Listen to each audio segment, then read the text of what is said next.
Сега ще дам думата на моята колега Кристина, която вие чухте. Кристина Йорданова е социален работник от екипа ни в Хасково. Тя заедно с нейната колега Мариана подкрепят лица с увреждания в Хасково. Имаме колеги в Шумен, Бургас и в Враца, като двама от колегите ни са с COVID и няма да могат да се включат. Заповядай, Криси. Благодаря ти, Алекс. Здравейте, пак се включвам. Подготвила съм една кратка презентация. Ще се опитам сега да я споделя с вас. Извинявайте само за момент, да се ориентира. До микрофончето е бутон на Share. Виждам само, че ми излиза друга презентация, която е много странно за мен. Не знам откъде си намира друга презентация, която да споделя. Да, мисля, че така ще се получи. Виждате ли сега? Трябва няколко секунди, може би, за да излезе на екрана. Не все още. Сега? Или не? Не. Добре, може би по някакъв друг начин трябва да... Можеш ли да изпратиш презентацията на Сашо, примерно, и той ще я пусне? Да, я ще я пусна. Вече съм я изпратила.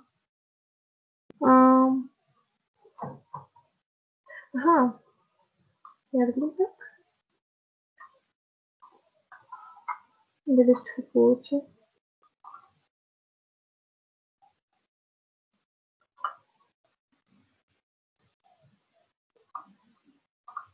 Добре, Криси, ако искаш ти разказвай, аз ще пусна презентация след минута. минута. Мисля, че сега трябва да стане.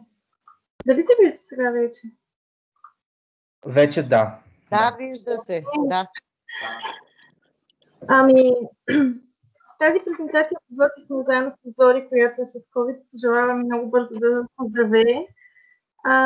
Иначе малко да ви разкажа повече за самия проект. Нали? Той се нарича осигуряване на подкрепа за включване в трудова заетост на лица с увреждания и се изпълнява с финансовата подкрепа на Оперативна програма Развитие на човешките ресурси.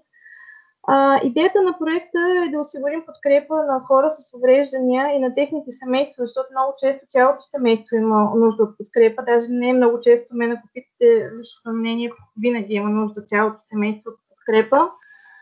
Като под подкрепа разбираме не само и единствено подкрепа за намиране на работа и за трудова реализация, във всичките аспекти, които може да се предоставя подкрепа, което включва преодоляването на проблеми като дискриминация, като влошен здравен статус.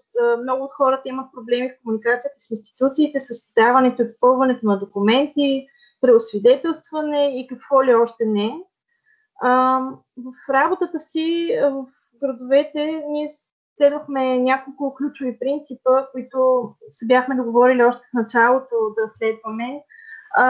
Като най-важният от тях, според мен, е индивидуалният подход към хората, с които работим.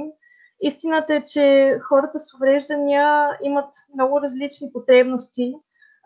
Случва се хора, които са с едно и също увреждане, с един и същи образователен статус, да речем, да имат коренно различни нужди, което е съвсем естествено. Затова с колегите ми много разчитахме на индивидуалния подход. Част от нашата работа беше свързана с това да изграждаме равнопоставени отношения с клиентите, за да може те да се чувстват равнопоставени на нас и заедно да работим за това те да излезнат от ситуацията, в която се намират и която е неблагоприятна за тях към въпросния момент, в който започваме работа. За съжаление, не така работят институциите, които по принцип имат задачата да помагат на хора с увреждания. Много често те работят по едни методики, които са толкова сухи и скучни, че изпълнявайки стъпките в тези методики, защо никой не отчита какви са интересите на хората с увреждания. И се взимат едни решения, които самите хора нямат нужда от тях и изобщо не отразяват потребностите им. Друго нещо, което беше важно в нас, беше като ключов принцип в работата ни и продължава да бъде, разбира се, защото ние продължаваме да работим, е това да осигурим активното участие на самите хора с увреждания, когато работим с тях, да реализираме техния вътрешен потенциал. Много от тях, както знаете, особено ако причината за заболяването е настъпила скоро или самото заболяване, са изключително отчаяни, нямат но в много случаи нямат подкрепата на близките, смятат, че са непълноценни, нямат никакъв шанс да се реализират. И част от работата ни включваше именно това да потърсим кои са техните силни страни, да им покажем, че могат да се справят добре, не само на пазара на труда, но и въобще в отношение на интегрирането им в обществото. Много важно за нас беше да запазим достойнството на тези хора и да сме тяхна подкрепа. Както Сашо каза, регионите, които обхващаме в проекта са Пловдив, Шумен, Хасково, Враца и Бургас. Работим с лица с увреждания, които са с телково решение над 30%. Няма никакво ограничение по отношение на заболяването. И също така работим и с членове на техните семейства, което включва техните родители, партньори, съпрузи, както и деца. И основната цел на работата ни, както вече ви споменах, беше да намираме работа на тези хора, да им позволим да се интегрират както на пазара на труда, така и в обществото. Услугите, които предоставяме в рамките на проекта, се делят на 3 групи най-общо: информиране, консултиране и посредничество. Оказва се, че много от хората, които са с увреждания, пък и техните семейства, нямат достатъчно информация актуална информация за това, за законодателството и за регламенти, директиви, какво ли още не е свързано с заболяването им или с преосвидетелстването, или това, че бяхме поставени в ситуация на пандемия, имаше постоянно динамични нови заповеди, хората бяха объркани, не винаги достигаха до актуалната информация. Това нашата роля беше да ги информираме както за новостите в социалната, така и в здравната политика.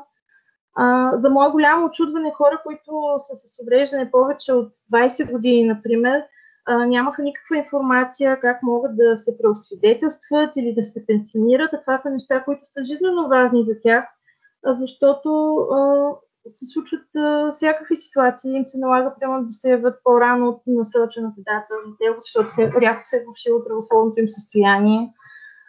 Това, което на мен ми направи много силно впечатление, че много от хората не си даваха сметка, тези, които бяха по-младите. Разбира се, че след време трябва да се пенсионират, трябва да мислят и в тази посока, да планират това пенсиониране.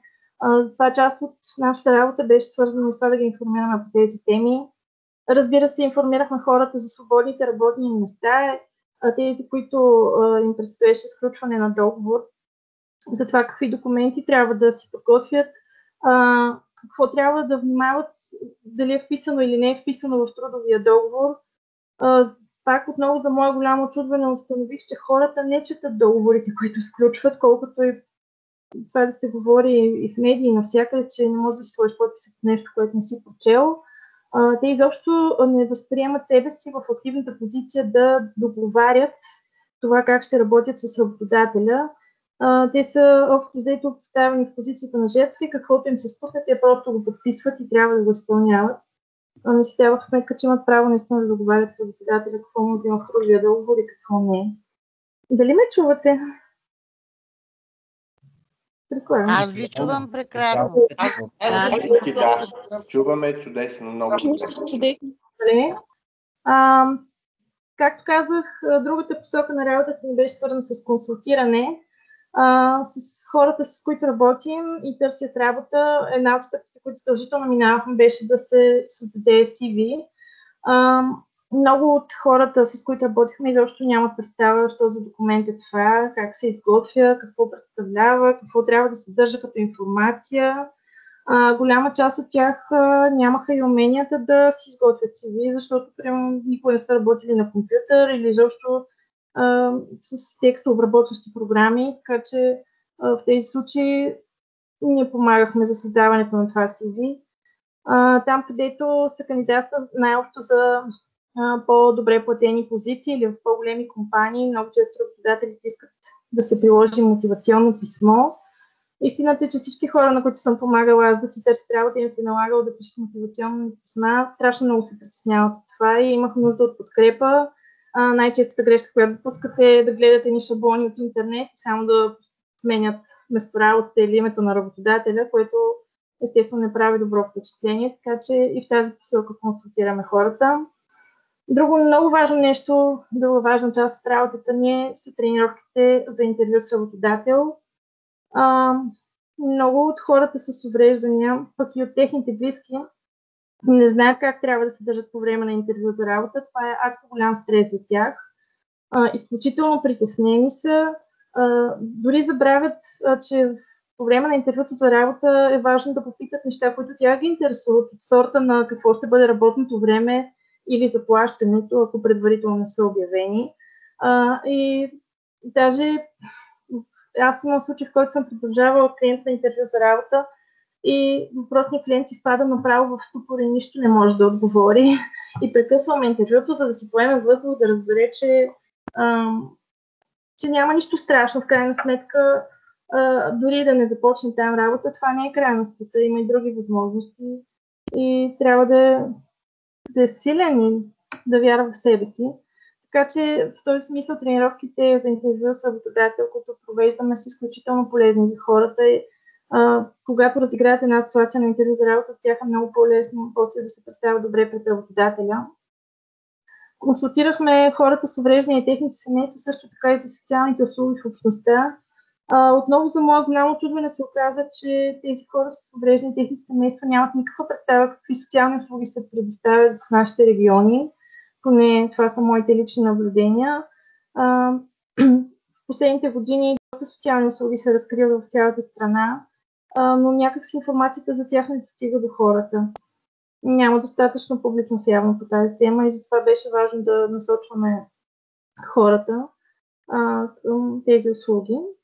Помагахме им и за образователната реализация, особено много често срещано при мен като случай беше това, че има хора с увреждания, които почти нямат никакво завършено образование или примерно са учили от 3, 4 или 5 клас, но буквално не умеят да пишат и да четат. Тези хора лично аз ги насочват да се запишат в дистанционна форма на обучение в училищата тук на местно ниво, които предлагат тази услуга. И това е много важно. Това е една инвестиция в бъдещето на тези хора, да могат дългосрочно да се реализират на пазара на труда, защото истината е, че почти няма работодатели, които да търсят да наемат неграмотни хора. Те просто не вършат работа. Друга част от услугите, които предоставяме, са свързани с посредничество. Аз съм много очарована от платформата MyCompetence, която предлага различни инструменти за оценка на компетентности, както и електронни обучения.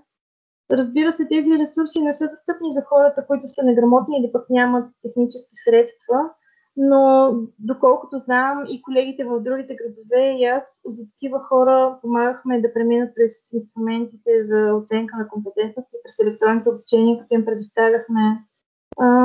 Работихме заедно с тях на служебните лаптопи, които бяха закупени в рамките на проекта. Има хора, които всъщност имат образование, умеят да работят с лаптоп или с смартфон, да речем, биха могли сами да минат по принцип през тези обучения, но те пък не се чувстват уверени, не разбират всяка част от обучението, имат нужда някой да им доразяснява термините или да е до тях просто докато учат, защото имат нужда от такава подкрепа. Всичко това сме го правили заедно с колегите от останалите градове.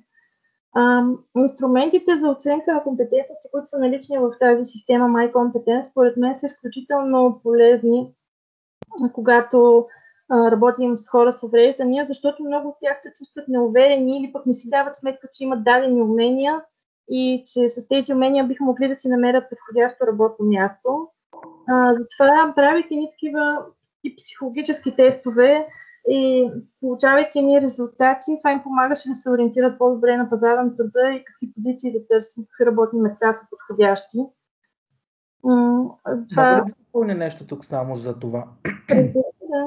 Да, тази система MyCompetence, тя е достъпна, може да видите mycompetence.bg. Това е платформа на Българската стопанска камара, в която всеки човек, който иска да работи нещо в някакъв бранш, може да самооцени компетенциите си, може да самооцени уменията си, с стандартизирани въпроси, адаптирани за българската действителност, разработени изцяло от работодателските сектори и браншове.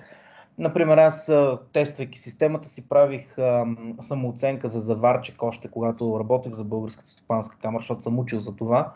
И честно казано се оказа, че доста са ми остарели знанията и уменията във връзка с реалните изисквания на бизнеса.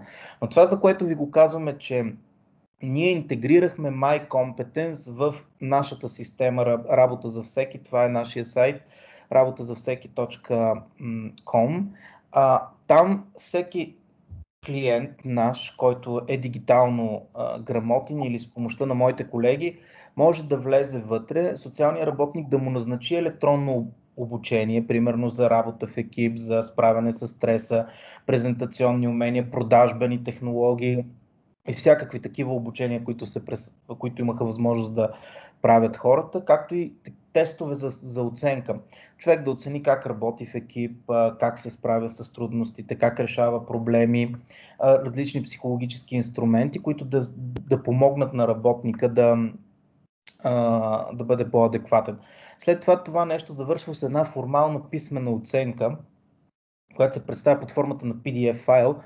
И този PDF файл вътре много добре графично обяснено кои са силните страни на човека, кои са областите за подобрение.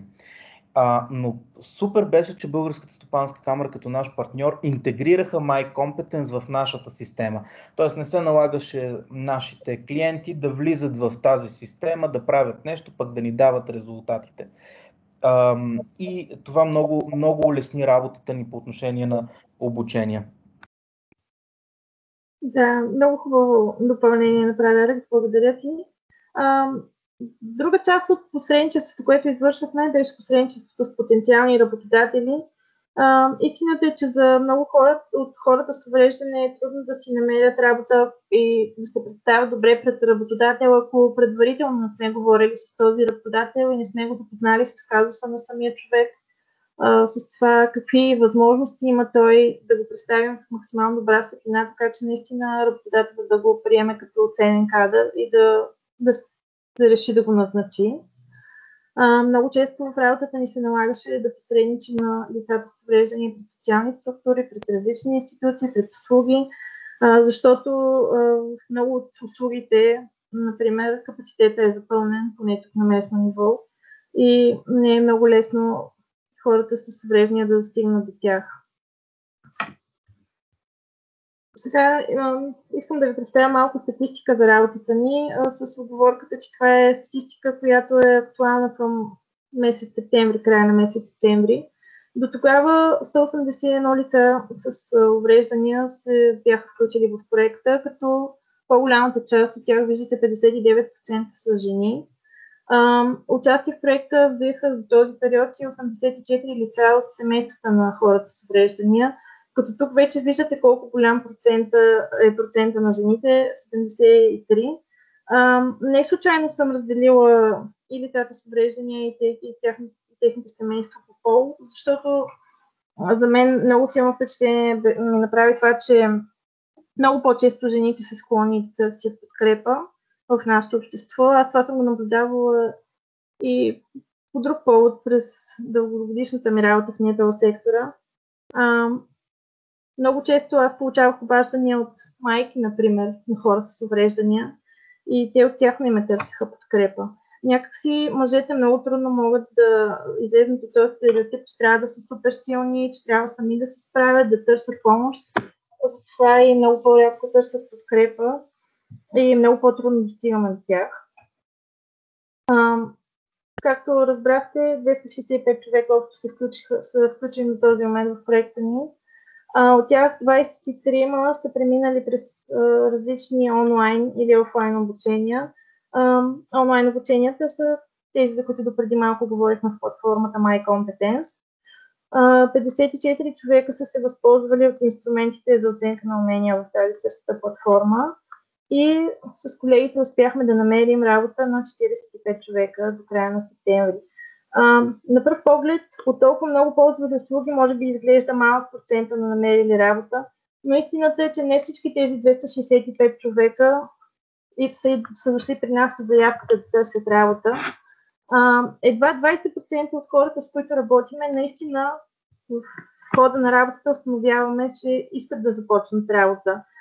Голям е процент на хората с увреждания, които на пръв поглед или при първата среща заявяват, че търсят работа, но всъщност това не е истинската им заявка. И в този смисъл, ако приемам, че 20%, аз се опитах да направя такава статистика, ако 20% реално са търсили работа, това са малко повече от 50 човека, и ние сме успяли да намерим работа на 45 от тях, това показва вече успеха, който наистина имаме в намирането на работа. С много от хората продължаваме да работим в момента и да търсим работа. Даже моя клиентка вчера започна работа. Поздравления в условията на COVID, толкова такъв успех да имате. Аз просто съм чуден, наистина. Да, благодаря. Сега малко искам да ви разкажа за самата ни работа на терен, както тича. Най-трудното, особено в условията на COVID, е намирането на клиентите и свързването с тях. С колегите опитвахме всякакви възможни начини да достигнем до хората с увреждания и техните семейства. Търсихме подкрепата на институциите, за да ни свързват с тях. Давахме интервюта за медии, в местни сайтове имаше статии за проекта, по който работим, за да може да достигнем до повече хора. През социалните мрежи се опитахме, през различните социални услуги. Истината е, че много трудно успяваме да намерим хора с увреждания и да разговаряме с тях. Въобще да им представим проекта. Най-вече защото нямаме подкрепата на институциите, които пряко работят с тях, включително и бюрата по труда, в които има изградени отделни отдели, които работят само с хора с увреждания. Не можем да се похвалим с кой знае какво съдействие от страна на институциите, за да не кажа нещо съвсем отрицателно. Най-честият начин, по който достигаме до клиентите, е през познати. Когато започнеш да работиш с един клиент с дадено заболяване, той се среща за други хора със същото заболяване, които също имат нужда от подкрепа и общо взето така се навързва една верига с хора, с които работим. Това е най-честата практика, която сме забелязали в хода на работата си.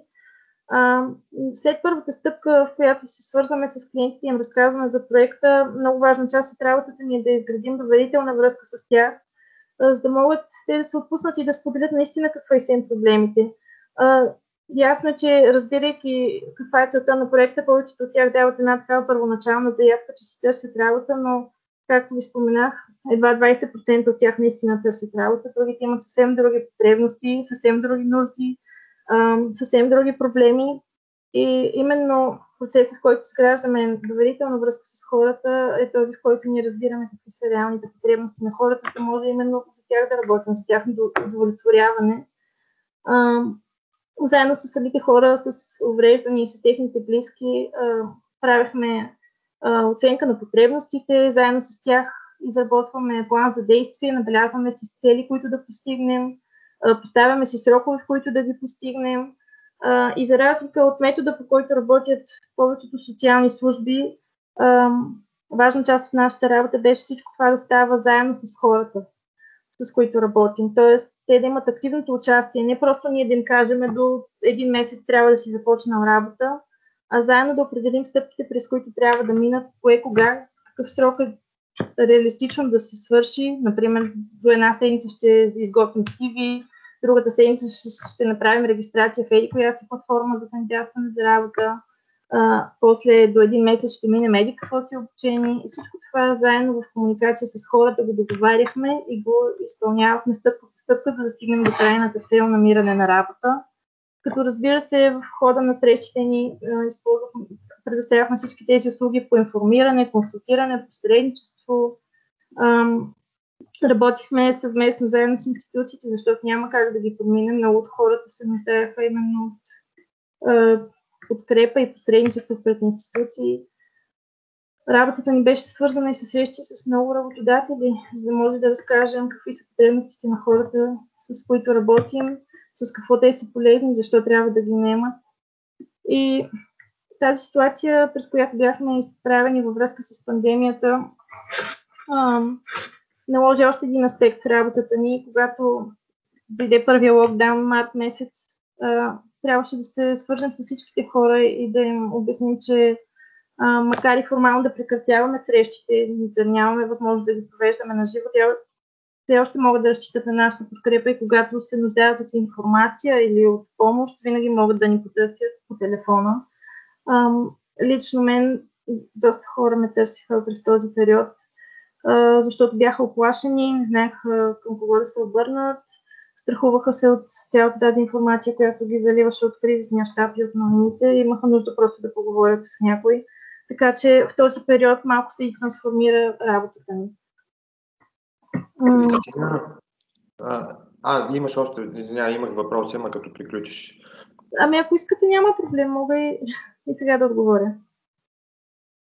И да, например, ме вълнуваше в пандемията какви точно по какъв начин поддържахте връзка дистанционно с хората, Teams ли ползвахте нещо, Skype ли. Другия въпрос, който много ме вълнува, дали сте се свързали с някои от организациите на хората с увреждания, евентуално, понеже при тях те пък имат по списък, имат членска маса огромна, въпреки че там нещата, доколко са така или не са така, не знаем и не можем да твърдим, но обикновено те разполагат с сериозна база данни на хора с различни увреждания. И третото е, че нашите организации по места, вероятно също, peer-to-peer, очевидно е начинът, по който трябва да се работи и тук вашия опит е безценен в това отношение. Явно от уста на уста, ухо на ухо, приятел на приятел, така е най-добрият начин да се гради доверие. Тия ми бяха въпросчетата. По отношение на първи въпрос във връзка с пандемията, аз лично изцяло работех по телефона с хората, защото голяма част от моите клиенти нямаха възможност да ползват други технически средства, освен телефоните си. Много от тях нямаха въобще смартфони, най-малкото. Така че общо взето консултациите ставаха по телефона, свързвахме ги с организираните от общината услуги по предоставяне на храна, на лекарства и така нататък. Имаше и пакети, които се раздаваха, така че помогнахме им за всичките тези неща да достигнат до тези услуги. По отношение на комуникацията с пациентските организации, аз още когато стартира проекта, позвоних на всички пациентски организации, които са тук в нашата област. Истината е, че само 3 откликнаха на моето предложение да се срещнем, да им разкажем за проекта. Това е за Хасково ли говориш? Да, за Хасково говоря конкретно. 3 организации, голям успех, трябва да ни ги кажеш кои са. В тях успяхме да направим информационни срещи. Организациите са едната е на онкоболните, другата е на диабетиците. Тук имаме 2 организации на диабетоболните, които са в жестока война помежду си. И третата, с която съвсем наскоро проведохме среща, е на лицата с зрителни нарушения. И проведохме срещи с тях, но истината е, че от тези организации, не знам колко членска маса имат по принцип, на срещите присъстваха по 5-6 човека и от тях по един човек прояви желание да се възползва от услугите. Това е моето лично наблюдение от Хасково. Общо взето, моето лично впечатление, че тези организации не успяват да мобилизират членската си маса и да предоставят полезна информация на тази членска маса. Но това си е мое лично впечатление, разбира се. Сериозен успех си постигнала, само да кажа, и това, за съжаление или за радост, е ситуацията почти навсякъде. И това отново е във връзка и с моите думи. Живеем в един нов век. Хората имат едни нови потребности. Ние трябва да намерим път към хората, не да очакваме те да дойдат при нас. Благодаря ти много, страхотно. Просто чудесни резултати. Благодаря. Аз, между другото, сега така или иначе влязохме малко в дискусия. Ми се ще да спомена още нещо, което исках да кажа по предната тема. Това, което мен много ме ядосва, защото аз, както ви казах, работя в граждански сектор вече от 10 години, е, че в България има много добри практики, които се реализират обаче локално и информацията с тях не достига до другите населени места. А даже и да достигне, няма го това знание, тази идея, че можеш да използваш добрите практики на друг и да ги приложиш в твоето населено място, и в това няма абсолютно нищо лошо. Почти не се споделят тези добри практики, почти не се споделя опит, сякаш организациите, макар и да имат обща цел, са във война помежду си, което за мен е супер странно и не мога да го проумея, не го разбирам. мисля, че много трябва да се работи в тази посока. И общо взето, ако имат добра инициатива онкоболните в Хасково, защо и в Свищов, примерно, да не реализират същата инициатива и да ползват добрия опит на Хасковли, например. Това... Същия въпрос се питаме, като има добри практики в Германия, що не се пренасят в България и така нататък. Права си абсолютно. И трябва да помислим как да... Мисля, че в нашия стратегически план първо трябва да залегне точно този момент на споделянето, на по-честото общуване, включително и с нови технологии, които включват и телефон, защото и него го причислявам към технологиите. Не е необходимо постоянно да се виждаме за всичко, за да обменяме добри практики. Ето в момента аз мисля, че се получава достатъчно добре, като за първи опит виртуален на Националната пациентска организация да се организира вътрешно събитие. Да. Аз да продължа напред по моето представяне. Няма още много да говоря, защото знам, че времето доста напредна. Истина, че в работата си срещнахме адски много трудности и много трудно можем да постигнем предварително заложените индикатори по проекта да достигнем до 200 лица с увреждания. Това достигане до клиентите адски много се затрудни и от пандемията, защото хората с увреждания са рискова група. Те буквално се изпокриха, спряха да излизат от домовете си. Онези от тях, които първоначално бяха заявили желание да търсят работа, се отказаха, защото да започнат работа означава да контактуват с хора, да работят в екипи. Много от тях се изпокриха, такива, които бяха дали заявка, че искат да им съдействаме за нещо, прекратиха контакти с нас. И това е реалната ситуация. Достигането до лицата с увреждания се оказа много трудно. Едно, защото самите те не са видяли нищо добро от институциите и от услугите, до които са имали досег, т.е. не са усетили подкрепа и по принцип са настроени по начин, който показва липса на доверие към каквито и да било инициативи, които може да са положителни за тях. От друга страна и самите институции нямат кой знае каква чувствителност, както Алекс каза, макар на национално ниво да имаше спуснати писма, да имаше предложения и насочвания за организиране на срещи и какво ли още не, тук на местно ниво институциите въобще не ни съдействаха или съдействието беше толкова формално, че просто направо беше обидно. Най-общо. Друго нещо, което аз отчитам като проблем за това да достигнем до хората с увреждания, че нямахме офис, в който да работим.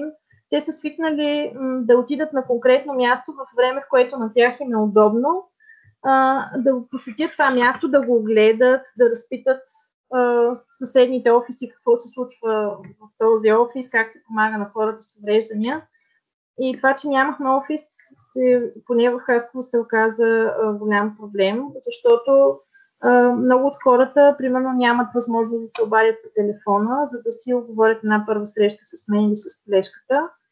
Те предпочитат да отидат на място и да ни видят. И когато се обадят тези, които имат минути или как да кажа, не са на ваучери и могат въобще да се свържат с нас.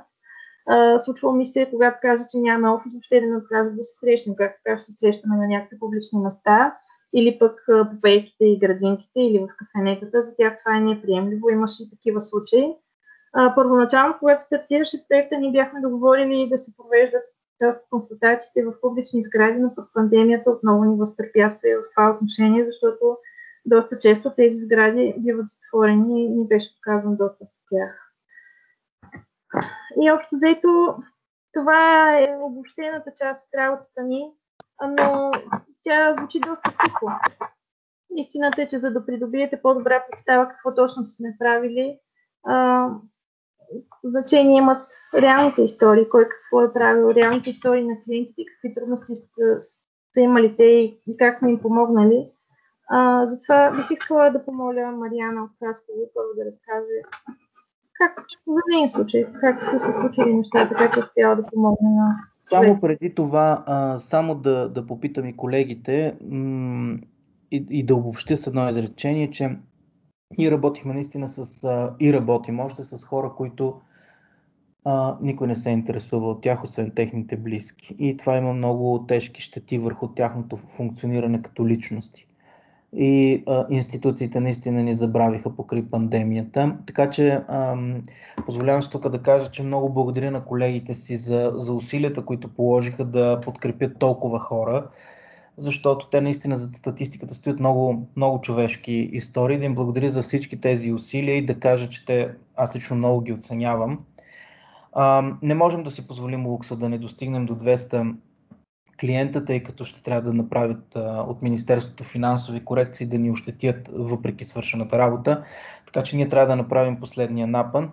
Сега още малко ви моля за търпение, защото бих искал, и това го договорихме с колегите при планирането на този час разговор по тази тема, да чуем и колегите с техните реални истории и опита, който те имат. Ще разказват моите колеги социални работници, с изключение на колегата ни Зорница от Враца, която е с COVID, както и Снежи от Бургас, тя е социален работник, но мисля, че тя вече се повъзстанови и може да се включи. Така че нека да дадем възможност да чуем и тези истории и след това да преминем в въпроси и отговори.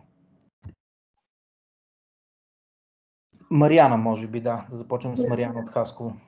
Аз ще спра презентацията, за да може и другите да се напуснат.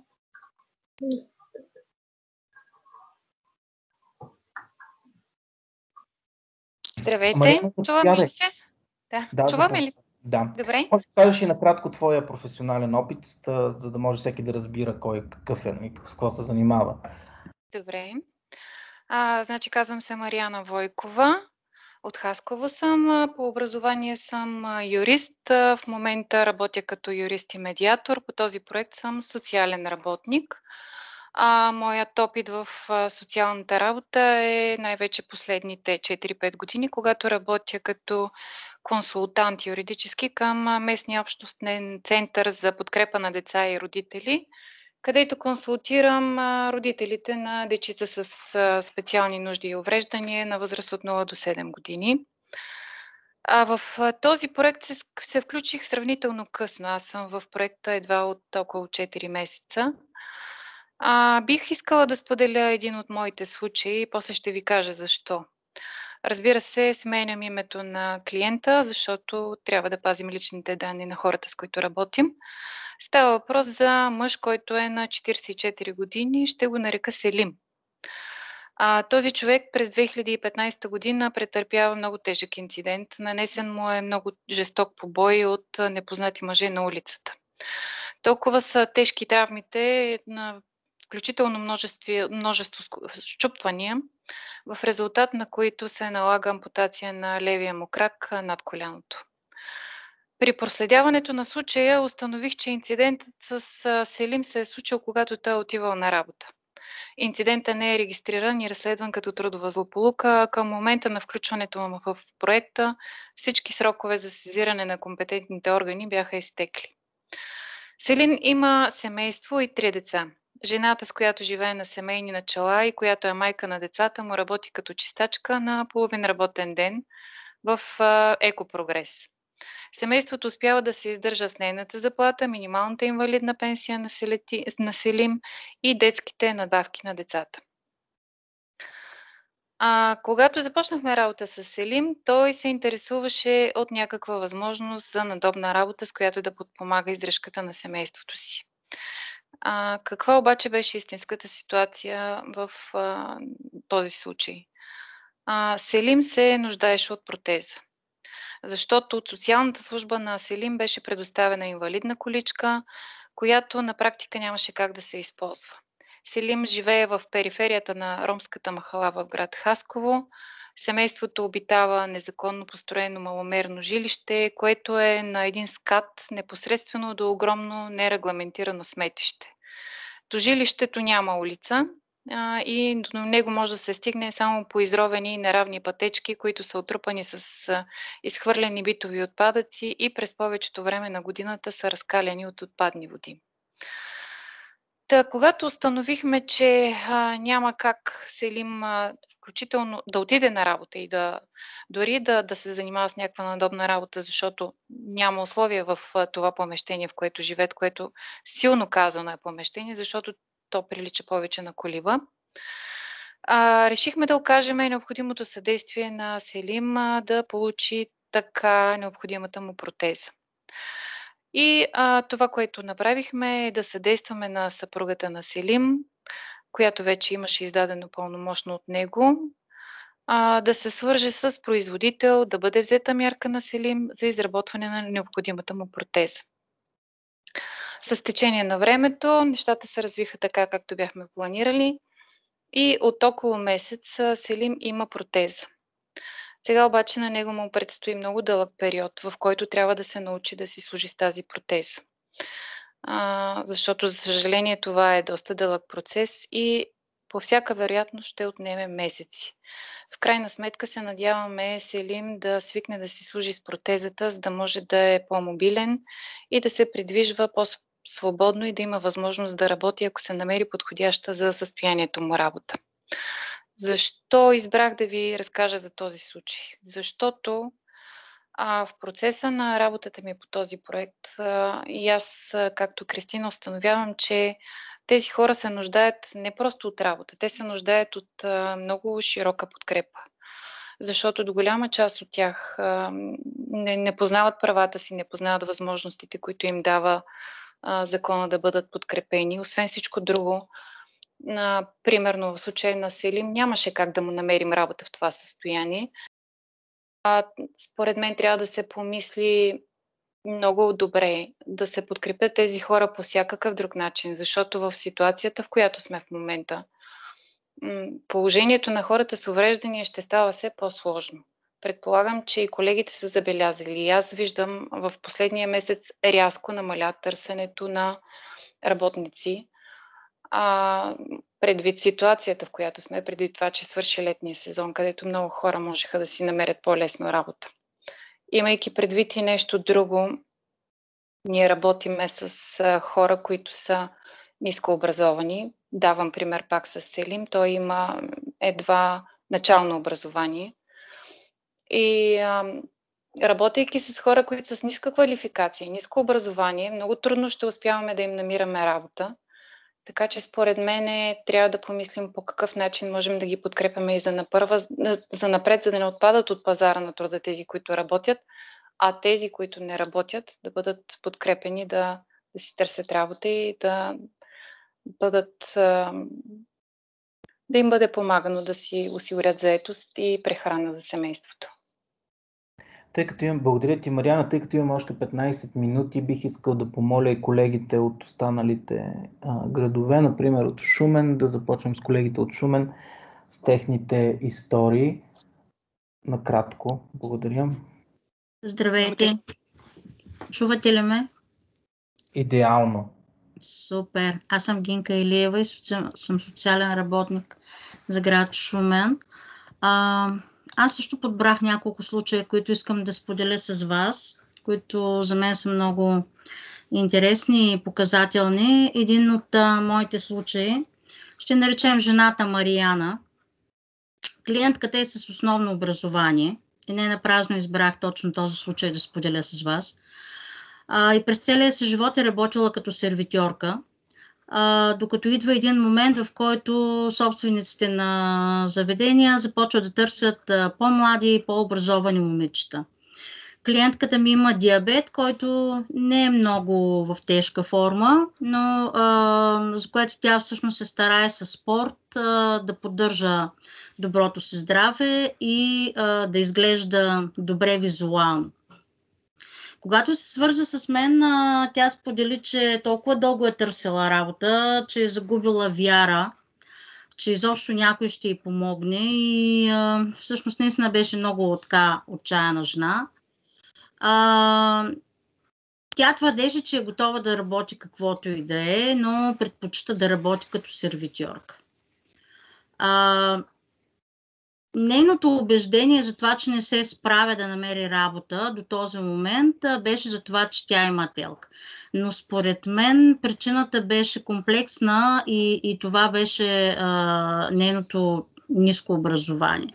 Затова първото нещо, което като цяло аз направих, исках да акцентирах върху това да я насърча, че е добре тя да завърши дори задочно или вечерно, каквато е нейната възможност, да завърши образование, за да може в последствие да Не само да работи, да има по-добър живот, но да може и да се пенсионира, защото нали, като стане на 50, 60, 70 години, нали, 60 и там до пенсия, надали нали, ще може да работи вече като сервитьорка.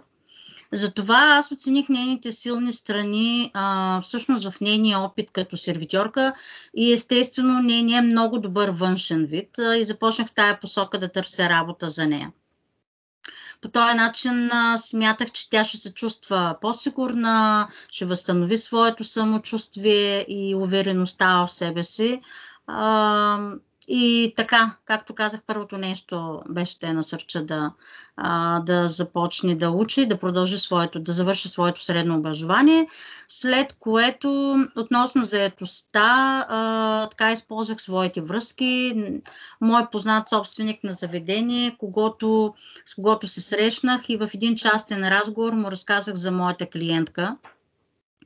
И го помолих да й даде шанс, ако има нужда, да я вземе на работа, да работи в кухня или като сервитьор, помощник, каквото и да е. Докато чакаме нали, така, това да се случи, научих клиентката как да се направи CV, как да направим регистрация в Jobs и така нататък. Когато дойде момента за интервю, тя беше толкова много притеснена, искаше да отида с нея, защото каза, аз за първи път ще се явявам на интервю толкова години. Хем съм много превъзбудена, но съм и много притеснена, защото не знае как да се държа, какво ще ме попитат. И така много и помогнахме в тази посока, като я подготвих за интервюто, на което тя трябваше тя се яви, нали, толкова дълго очаквания ден дойде. И за моя радост и за нейна, разбира се, за по-малко от месец моята клиентка се включи в проекта и започна работа на трудов договор. Надявам се да продължава да е на работа. Да, и това е един от моите казуси, за които аз много се гордея с нея. Друг случай, за който искам да ви разкажа, нарекох клиентката ми Ана Петрова. Тя е жена на средна възраст, която след като ми се обади, ме помоли да посетя нейния дом и там да направим интервюто. Много мила дама, която при посрещането беше приготвила няколко огромни папки с документи на масата. Тя държеше много да им разкаже колко е високо интелигентна, образована, колко много сертификати има за завършване. Тя е висшистка. Работила е като старши учител, финансов контрол, технолог, секретар, организатор производство, технолог по безопасност и така нататък. И тя беше с един много богат трудов опит. Както казах, е висшист, е завършила специалност финанси в Великотърновския университет. И когато дамата всъщност, исках само да споделя, че тя също тя е инженер по механична технология на дървесина, завършила е за ресурсен учител, за рекламен агент, отчетник по финанси, счетоводни документи и парични средства. Така че смятам, че едно много голямо поприще, в което дамата може нали, така да й бъде предложена работа. За съжаление, когато отива в бюрото по труда да се регистрира, бих казала, тук искам да отворя една скоба, почти нямах клиент, който ако вече е бил регистриран в бюрото по труда, да не е разочарован от отношението на служителите. Не го казвам с цел да упреквам хората, които работят там, а напротив исках да изтъкна разликата между отношението на нас, социалните работници, които бяхме по този проект. Както каза и Криси, за което Криси много ти благодаря за страхотната презентация и за обширната информация, която сподели и за нашата работа в в тази работа с нашите клиенти ние трябваше, освен като социални работници, да бъдем и психолози, да бъдем и приятели, довереното лице.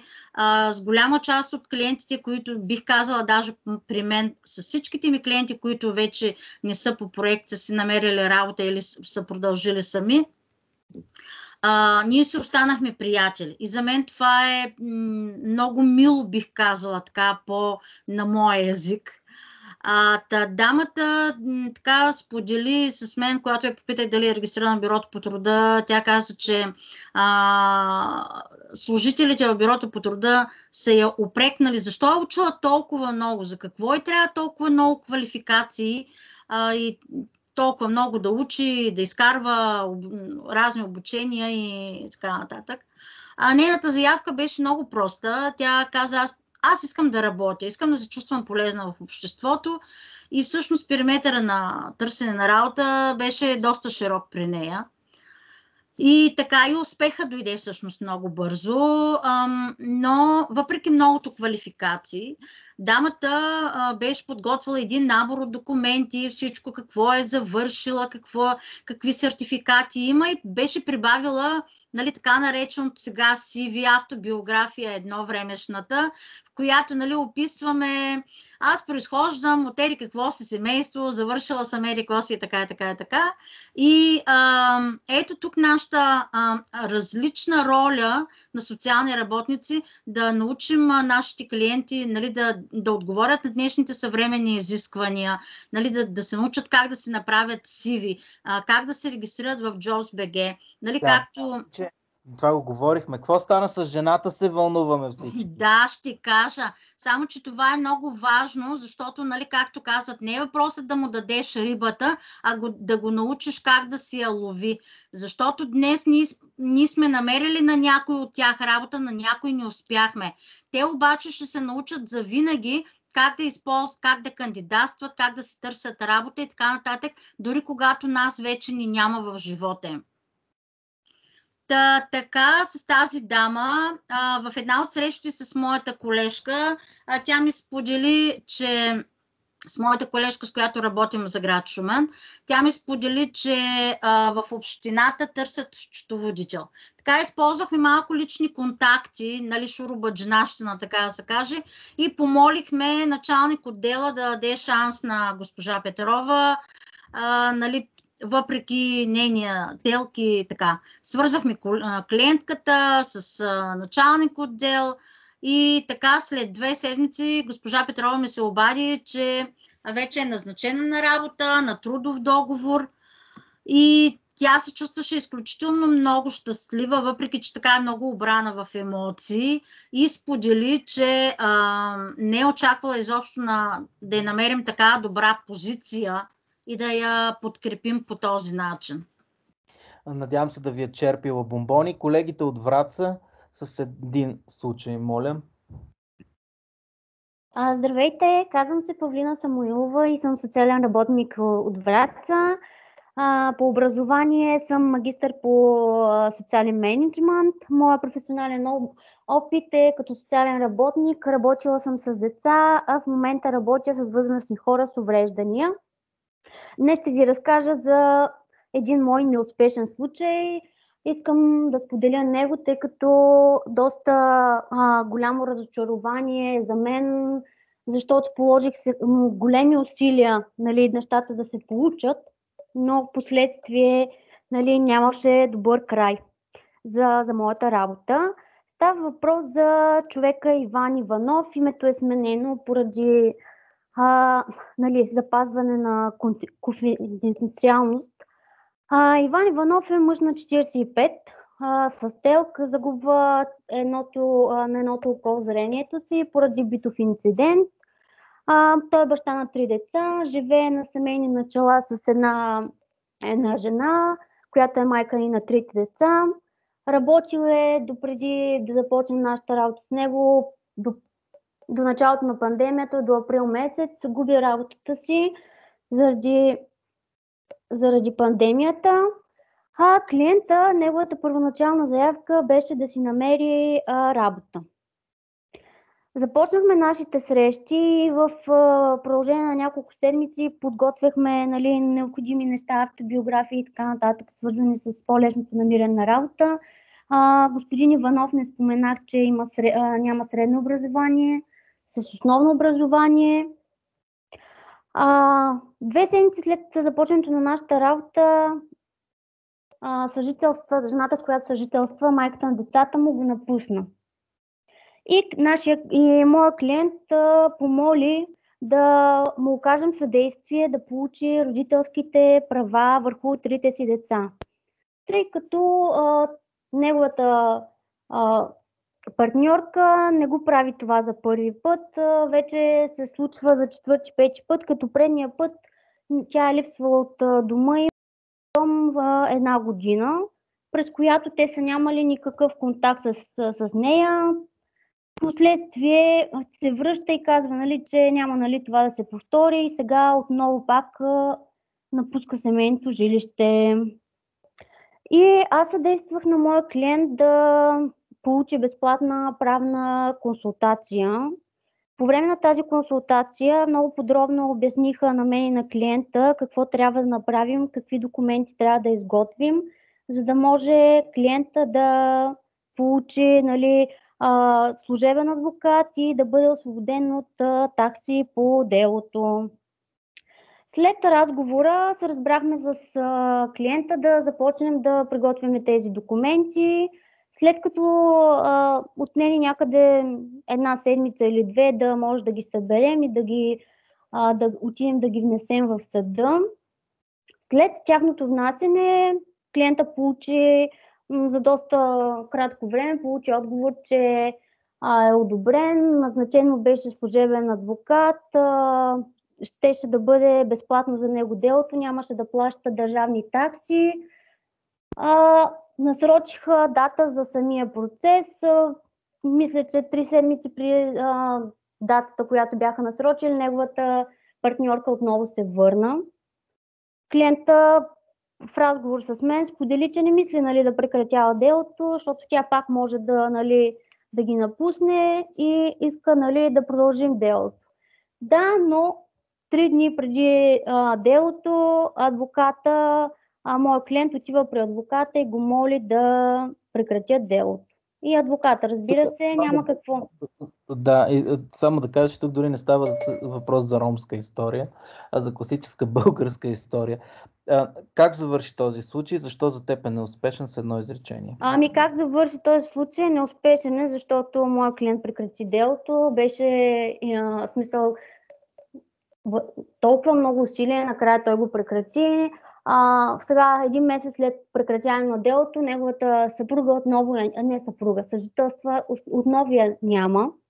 И той отново се свърза с мен по телефона, тъй като ние приключихме нашата обща работа. Свърза се отново с мен по телефона, да говори с мен, да ме моли отново да ходим в съда да подаваме документи. И така, смисъл. Колегите от Бургас накратко и с това да минем на въпроси и отговори или да почиваме. Ще определи нашия модератор. Здравейте, казвам се Евелина Челингирова и аз... Предлагам да довършиме и въпросите и отговори, защото времето напредна и няма какво да правим почивка и да приключваме. Добре. Да, колеги, моля ви накратко.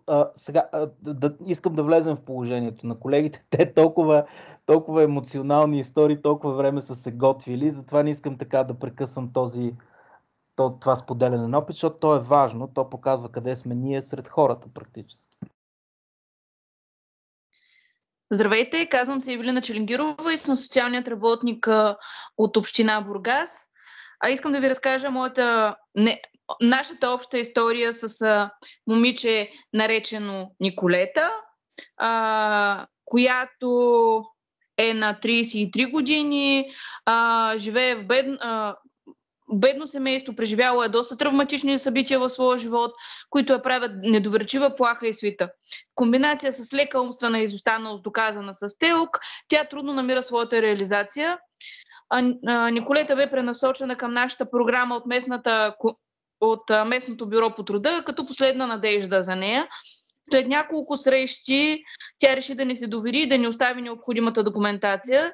Съвместно взехме решение да поднови нейната регистрация в Бюрото по труда, тъй като беше прекъсната служебно заради неспазена дата за подпис.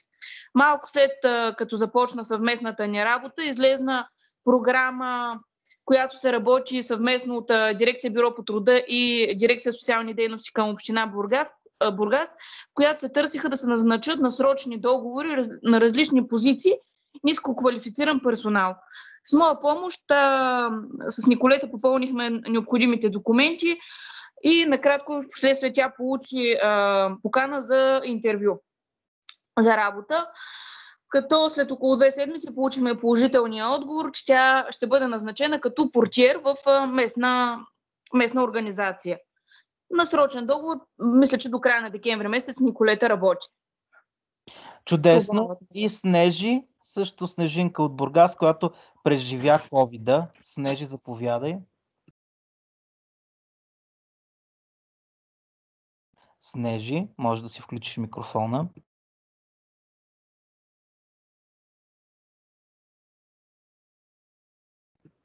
Няма я Снежи.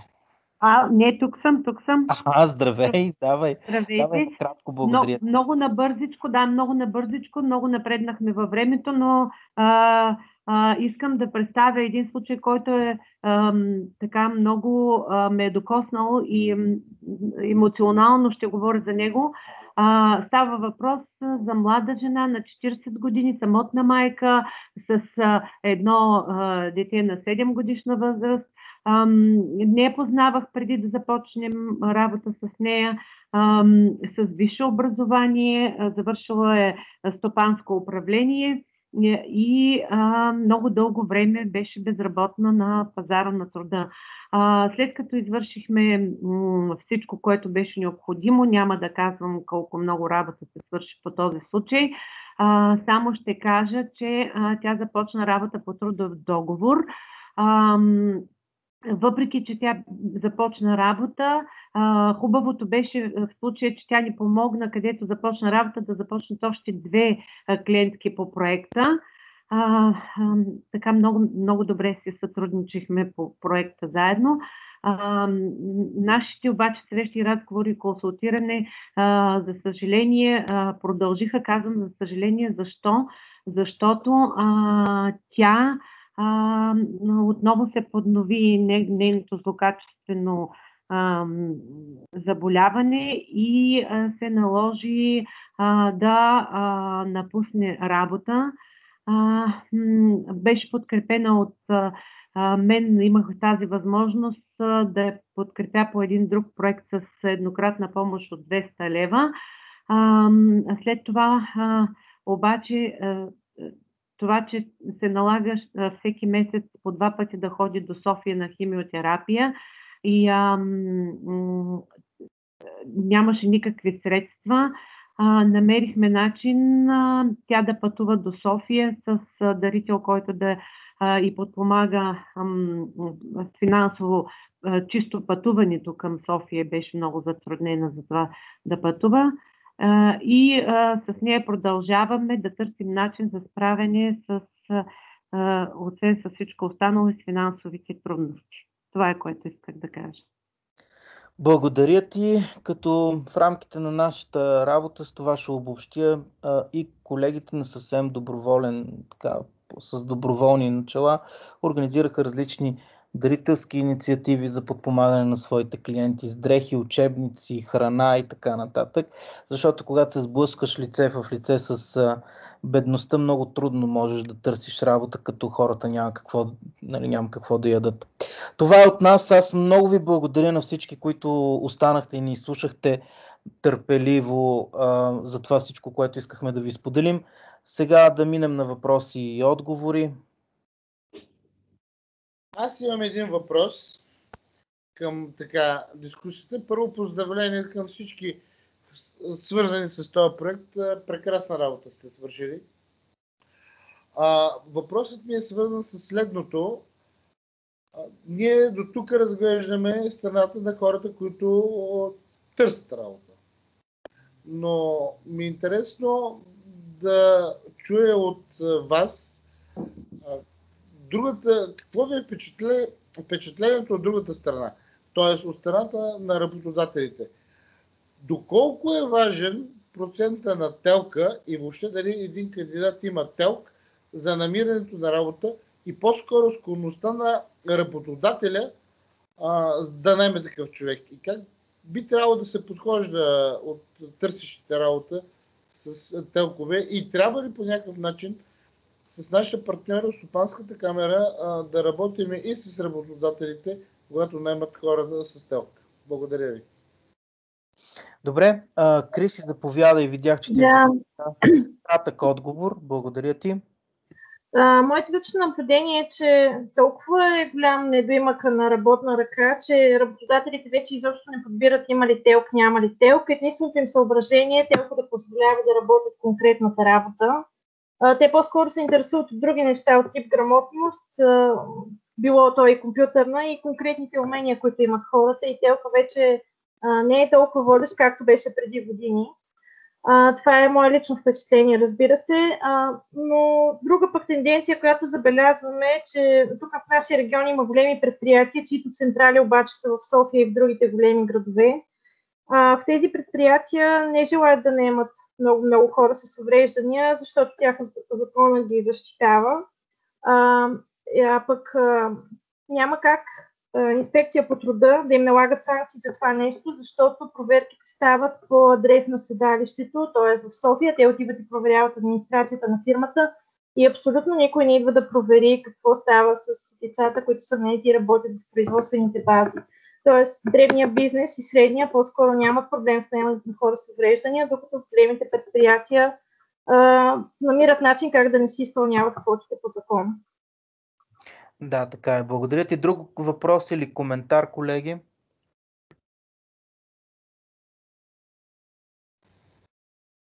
Написа да не коментираме. Вие, колеги, не коментирайте. Дайте да видим някой друг. Явно няма други въпроси. Ирена Нешовска, много кратък въпрос, моля. Много краткият ми въпрос е: проекта ще продължи ли? Ще продължи ли проекта? Или това е било до тази година? Проектът ще продължи до края на декември, за съжаление. След това приключва цялата операция по оперативна програма развитие на човешките ресурси, но ние ще търсим други възможности за продължаване на подобен тип дейности, но не на същите. Добре, и поздравления за постиженията на вашите колеги. Това благодаря. Станимир, заповядай ти. Аз освен да кажа колко много съм впечатлен от работата на всички. Самия аз не знаех такива подробности. Поздравления за това, което сте свършили. Даже се чудя тези истории, които разказахте, те са толкова интересни. Не знам, Сашо, предвидено ли е по проекта да се предполагам страница, нещо да опишеме някакви такива интересни казуси, защото изводите са само от всяка една от тези истории. Аз поне 10 урока получих.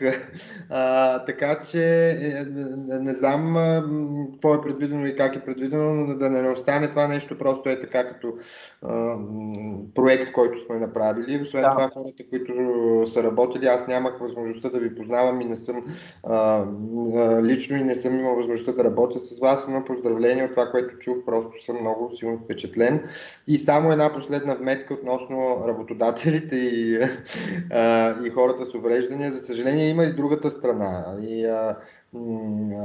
Аз съм потърпевш от това как човек с телк злоупотребява, човек, който 10 години не съм виждал как изглежда, какво прави, защо прави, продължава да съди една от организациите HEP Assist за пари и ние сме изплатили поне, не съм ги гледал колко са, но над 20-30 хиляди лева всякакви обезщетения постоянно, защото не може този човек да го уволним, защото ние не сме го виждали, но се води на работа при нас и ни съди постоянно да му плащаме заплата и постоянно се вадат едни болнични, едни телкове, едни чудеси, даже не сме жена, не знаем каква е, защо е, нещо страшно е. Така че не е очудващо, че работодателите бягат, при положение, че хора си позволяват дори пациентска организация по този начин да изнудват. Хиляди съдилища бяха, 100 000 адвокати, какво ли не, и не може този човек да прекратим отношения с него. Така че не е очудващо, че бягат големите работодатели от това да наемат хора с телкове, да не говорим, че има и другата страна.